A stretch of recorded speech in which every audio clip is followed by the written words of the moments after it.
memorialista. Qual é a história do memorialista aqui? Bem, os memorialistas é uma intervenção artística, que foi um projeto desenvolvido por Clodo Santos, que foi instalado em 2012, né? Esse em especial foi instalado em 2015 e para homenagear o professor José Calazans, foi durante o centenário do professor José Calazans, né?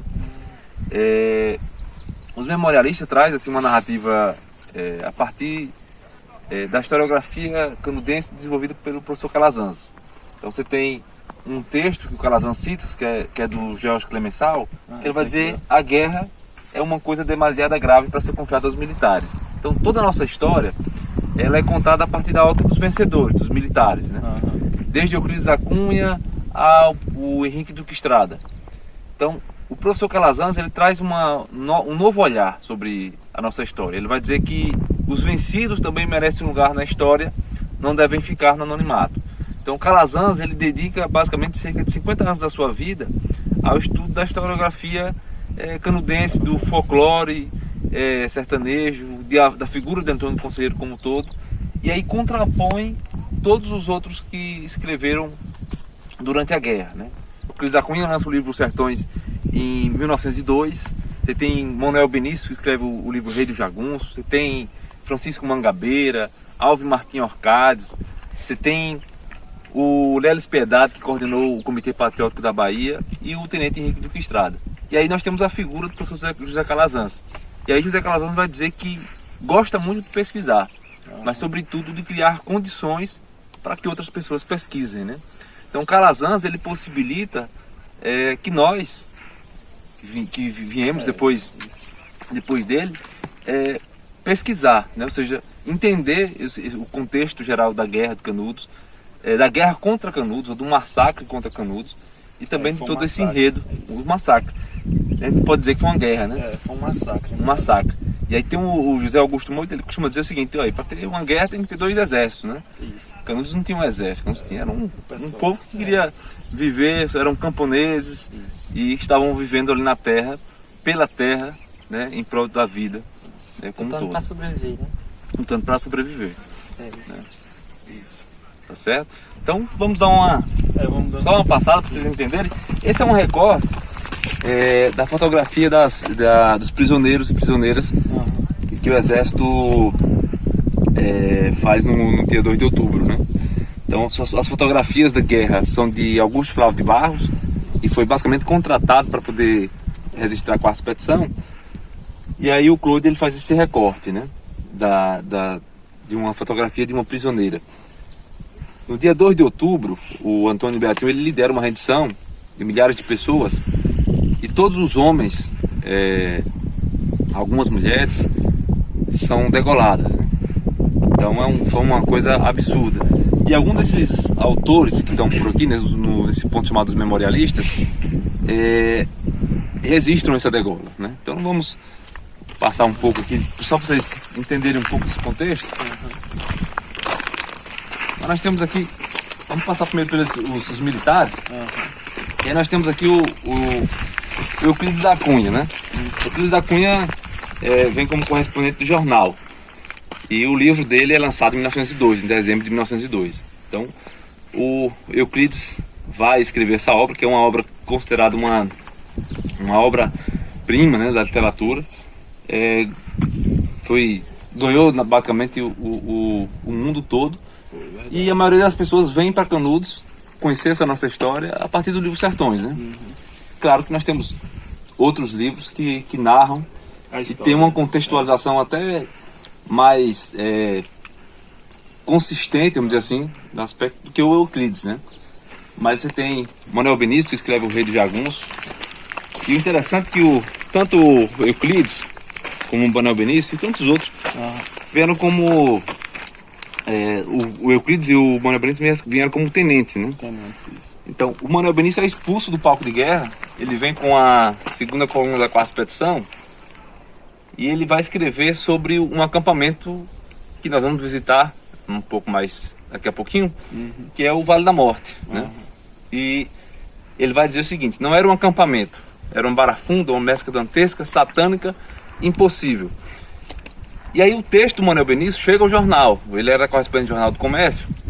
E por conta desse texto ele é expulso, né, do palco de guerra.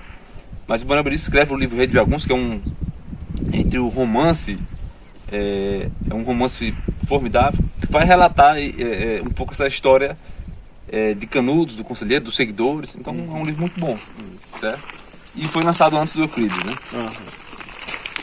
O Francisco Mangabeira veio para o palco de guerra junto com tantos outros estudantes de medicina, né? Ele era estudante de medicina e na sua juventude veio para o palco de guerra trabalhar nos hospitais de sangue, né, da quarta expedição.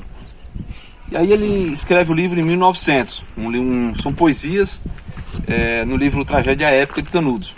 Então, É um livro muito bom, no caso. Muito bom. Ele traz assim, claro, todos os militares trazem sempre essa ressalva, né? Essa coisa da defesa da pátria, né? Chamam o povo de Canudos de jagunços e tem toda essa narrativa. Mas é um livro bom, de fato, né? O Alvin Martins Orcades também era estudante de medicina. Trabalhou junto com Francisco Mangabeira, Joaquim Pedreira.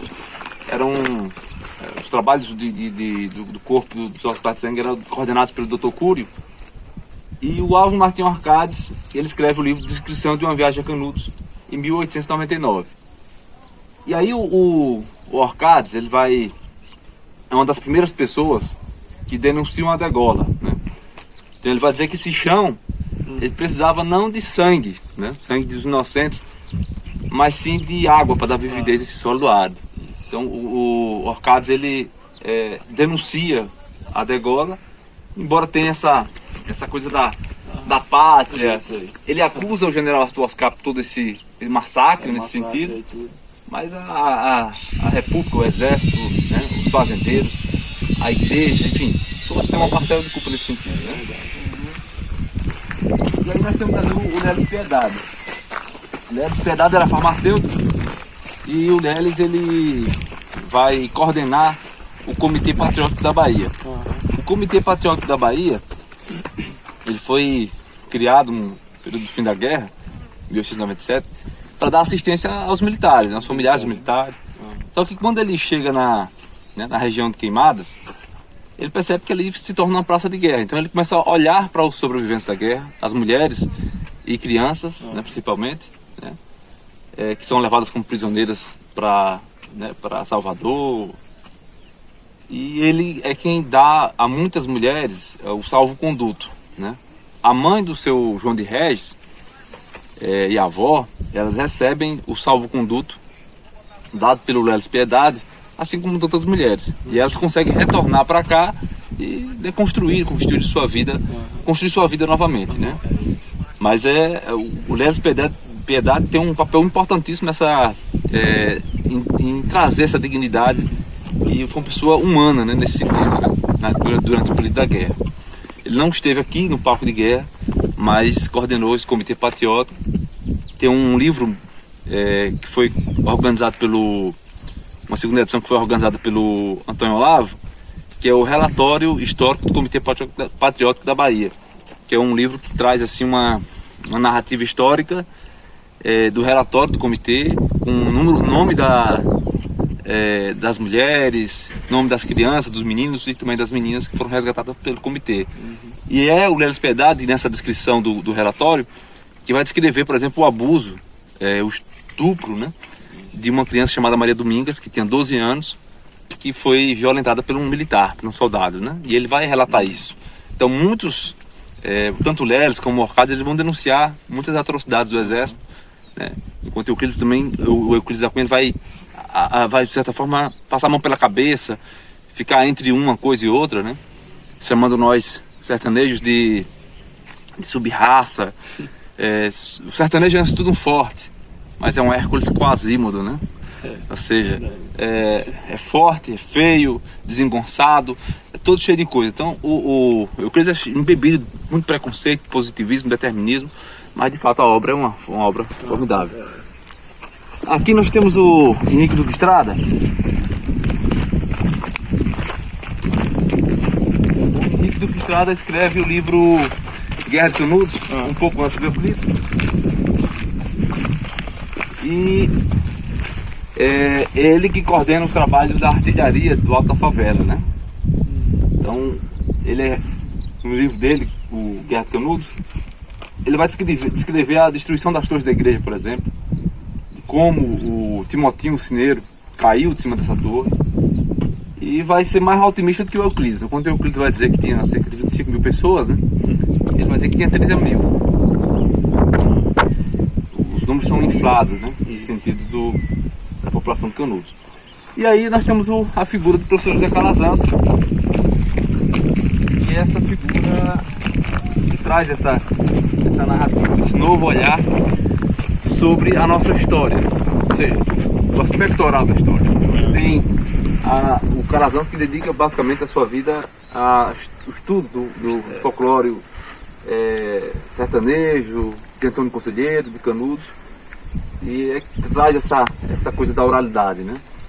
Ele chegou a ler a reportagem da revista Cruzeiro, que foi feita pelo... esqueci agora